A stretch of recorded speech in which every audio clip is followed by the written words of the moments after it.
Et sans crainte. Hier, on a parlé ici, puis c'est beaucoup dans les médias depuis ce meurtre crapuleux, celui d'un propriétaire de dépanneur à Montréal qui a impliqué un criminel qui visiblement est récidiviste, qui a échappé au filet de la justice pour avoir déjà assassiné à coups de couteau une femme il y a 10 ans. Il avait eu 7 ans de prison, homicide involontaire. On n'a pas la réponse. Comment ça se fait qu'il y a eu juste 7 ans? Toujours est-il qu'après avoir purgé sa peine, il est sorti, même si la Commission de libération conditionnelle, je vous le rappelle, avait statué noir sur blanc, si vous sortez, vous allez recommencer. Vous allez à nouveau tuer quelqu'un à coups de couteau. C'est ça qu'on disait. Et c'est ce qui est arrivé, malheureusement, la semaine dernière. Je vous rappelle qu'il y a également le meurtre de la policière Maureen Brault en 2023. Ça n'y a pas si longtemps, c'était il y a 3 ans. Et tout ça, ça relance le débat sur l'encadrement des personnes qui ont des enjeux de santé mentale ou qui sont en crise au Québec.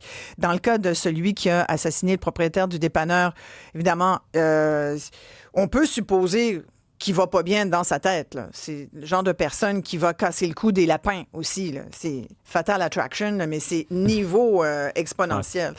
Qu'est-ce qu'on doit faire? Il y a beaucoup de gens qui disent pourquoi est-ce qu'on attend toujours qu'un crime soit commis pour agir en santé mentale? Le docteur Gilles Chamberlain est avec nous. Il est psychiatre à l'Institut Philippe Pinel. Bonjour, docteur Chamberlain. Bonjour. Comment vous réagissez par rapport à ce nouveau crime et à tout le contexte que je viens de décrire? Et à notre question qu'on pose aux auditeurs, on dirait qu'on attend toujours qu'il y ait un nouveau crime de commis par une personne avec une santé mentale déficiente pour agir. Puis c'est très frustrant.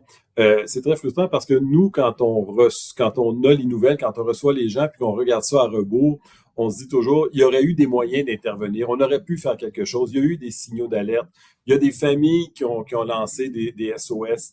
Mais c'est le système qui est fait comme ça. Faut comprendre que c'est vraiment deux philosophies qui s'affrontent. La première philosophie, c'est que un citoyen est libre. On veut faire attention de ne pas brimer la liberté des citoyens. On veut faire attention de ne pas leur imposer quoi que ce soit.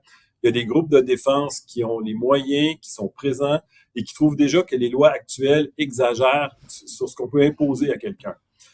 Par contre, nous, ce qu'on trouve quand on voit ces cas-là arriver et qu'on les voit en rétrospective, on se dit, il me semble qu'il y en avait eu des signaux d'alerte, il me semble qu'il y en avait eu des drapeaux qui avaient été levés.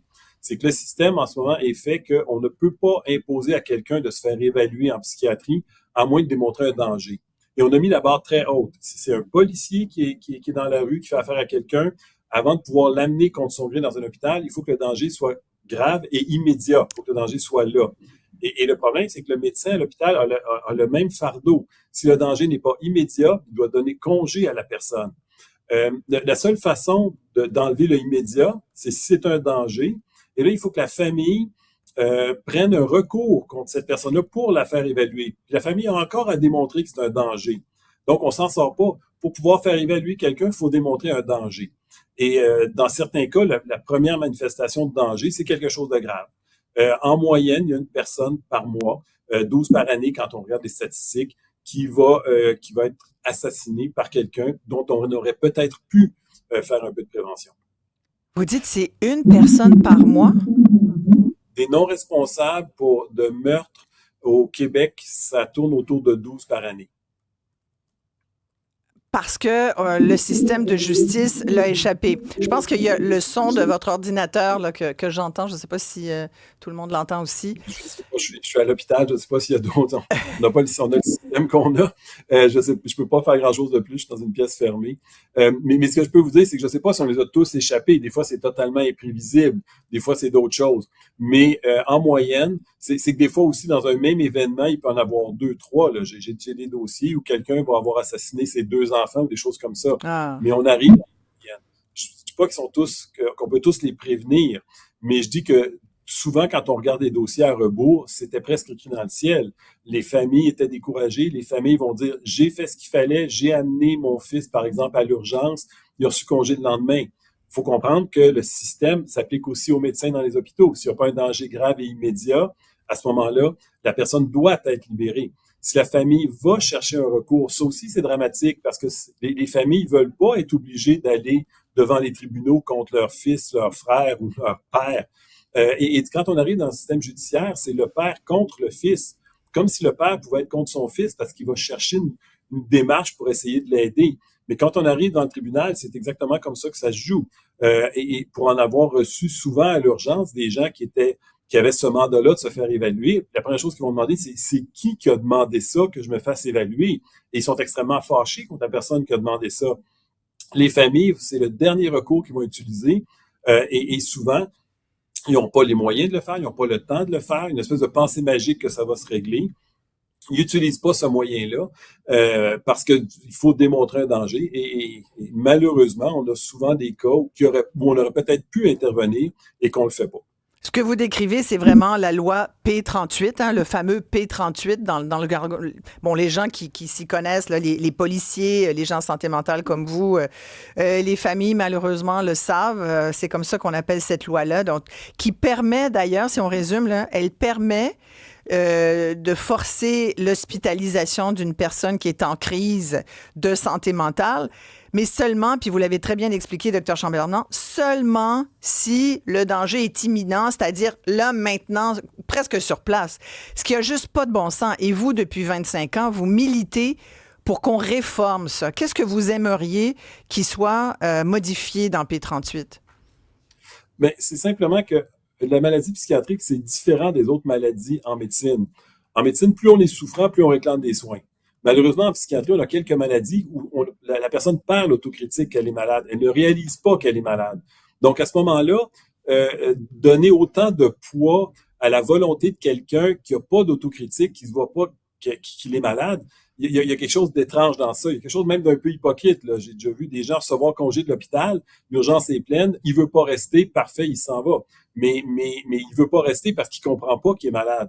Si on avait un critère, c'est simplement que si la personne est incapable elle-même, elle n'a pas l'autocritique d'évaluer sa condition et qu'on pourrait lui venir en aide, un critère qui ressemblerait à ça, il me semble que ce serait tout à fait juste pour ces personnes-là. Et non pas d'attendre uniquement un danger grave et immédiat.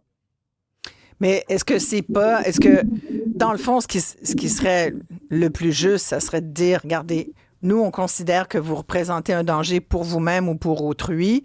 Dans un avenir rapproché, c'est la notion de temps là, qui fait débat. Est-ce que on peut, dans le fond, c'est donner la possibilité de forcer l'hospitalisation ou la prise de médicaments. Je pense que beaucoup de gens le disent. C'est là l'enjeu. Là. Oui, en fait, on l'a déjà, ce critère-là, pour forcer la prise de médication. Si quelqu'un n'a pas d'autocritique pour évaluer qu'il est malade et qu'il a besoin de soins, un juge peut ordonner qu'on lui en donne. Il n'est pas question de danger dans ça. Et on n'utilise pas le même critère pour savoir si on peut garder quelqu'un. Et c'est tellement complexe, cette mécanique-là, qu'on parle aussi d'hospitaliser quelqu'un, mais là, c'est simplement pour le faire évaluer, pour savoir si on va l'hospitaliser. En fait, il existe 3 sortes de gardes avant de pouvoir garder quelqu'un. Une fois qu'on a fait tout ça, on peut même pas le traiter. Il faut retourner devant la Cour supérieure pour aller chercher une ordonnance pour le traiter. Première des choses, est-ce qu'on pourrait tout faire ça dans un même moment, plutôt que d'encombrer les tribunaux? Exact. Et deuxièmement, est-ce qu'on pourrait avoir le même critère pour garder quelqu'un en attendant qu'on a pour le traiter? Enlever le danger de ça. Quelqu'un n'est pas capable de demander de l'aide pour lui parce qu'il est souffrant. Si on est capable de démontrer ça, qu'il n'est pas capable de demander de l'aide pour lui, est-ce qu'on peut lui en donner, comme on fait pour le traitement?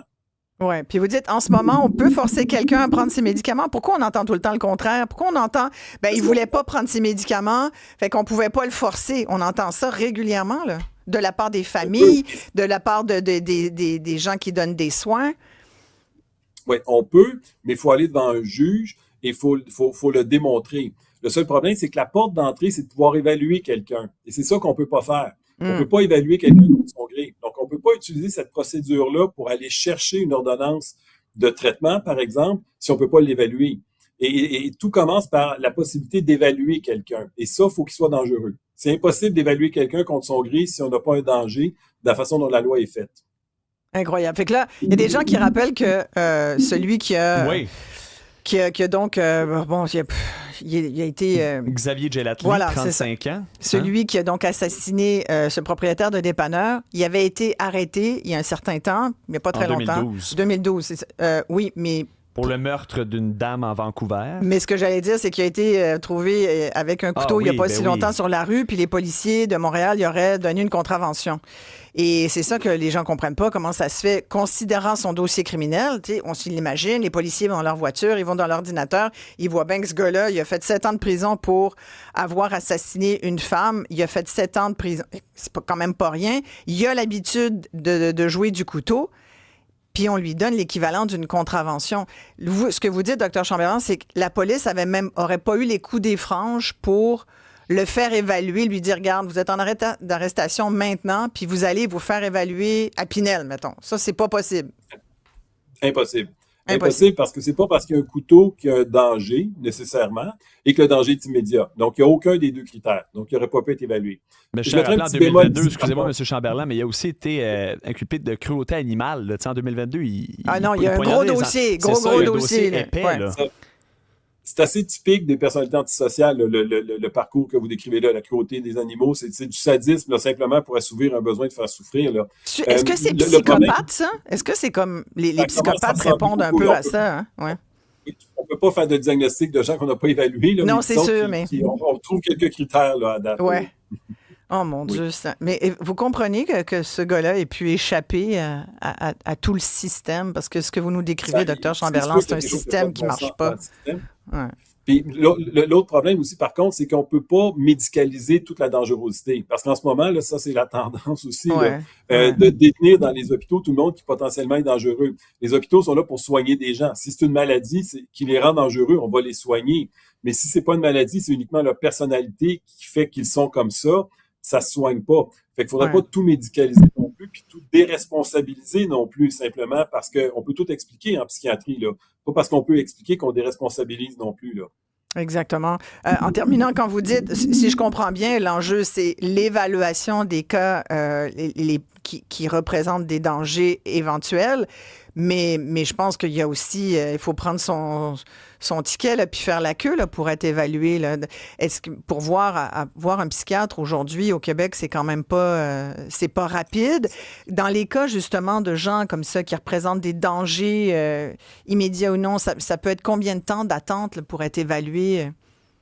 Ça, par contre, ça va être très rapide. Si les policiers arrivent avec quelqu'un à l'urgence qui présente un danger grave et immédiat, il va être évalué dans les heures maximales, de façon maximum par l'urgentologue, qui, lui, va le référer en psychiatrie et dans les 12 à 24 heures, il va être évalué par un psychiatre. Ça, au moins, une fois que la mécanique est partie, elle roule bien et c'est assez rapide. Oui. Parce que là où le bas blesse, finalement, c'est quand il n'y a pas de danger immédiat, mais qu'il y a quand même risque éventuel. Exactement. Ou quand le danger n'est pas immédiat, il y a un danger. La famille dont le jeune adulte commence à prendre de la drogue, devenir inquiétant, avoir des propos bizarres. Tout le monde sent une espèce de danger, mais le danger n'est pas immédiat. On ne peut pas rien faire. Oui, mon Dieu. On va en échapper encore, vous pensez? Vous dites un par mois, c'est terrible. Terrible. Ben, merci beaucoup d'avoir pris le temps de nous parler. Le docteur Gilles Chamberlain, il est psychiatre à l'Institut Philippe Pinel.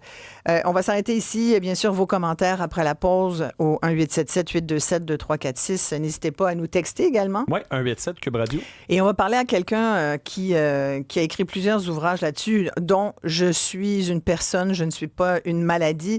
Quelqu'un qu'on a déjà reçu à l'émission, qui a souffert de santé mentale, mais qui se gère tout à fait et qui aujourd'hui fait des conférences sur la question, puis qui a un avis également sur notre question. Pourquoi est-ce qu'on attend toujours qu'un crime soit commis pour agir en santé mentale? Comment bien intervenir? On s'en parle tout de suite.